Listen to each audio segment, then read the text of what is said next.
来看年度10大艺文新闻，今年英国国家艺廊将拉斐尔、梵谷等等出名的画家的作品集合到奇美博物馆来展出。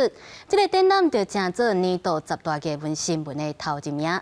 另外，咱伫咧巴黎文化奥运期间，真侪台湾的艺术家甲团体去到巴黎表演，展现咱台湾的文化，嘛成做10大艺文新闻的第3名。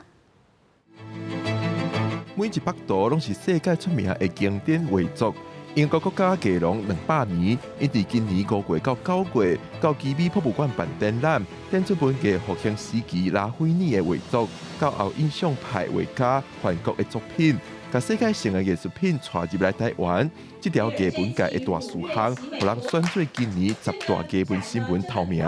英国的国家艺廊，他们愿意在200年首次到这个台湾来啊，然后将他们52张的大师的作品啊，让这个在台南的奇美博物馆可以呈现。我们更见识到台湾民众对艺术的热情，而且还有参展的一个高度素养。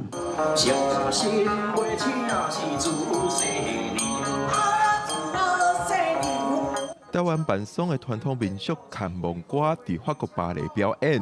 今年8月巴黎文化奥运有122个来自台湾的艺术家到法国巴黎办57场公开演出，累积超过7万人次参访。透过巴黎文化奥运，和台湾的文化走向世界。巴黎文化奥运也入选10大艺文新闻第3名。那我们的艺术家也到国外去，其实这是一件好事，我们就让国际也看到我们。然后我们也可以看得到国际，我觉得是互相的，就是共荣的。那个荣有一个是光荣的荣，共荣；还有一个荣是融合的融，也是共荣。北艺大讲透过这2条新闻，通了解引进世界艺术到台湾，告输出台湾艺术到世界，拢是民众真要义的代志。另外，电影导演李安得到日本艺术大赏，2024台湾文博会伫台南举办。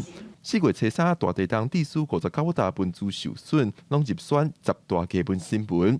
北艺大讲平常多元，显示愈来愈多民众关心无同的艺文公共议题。记者龚林玉凯台北报道。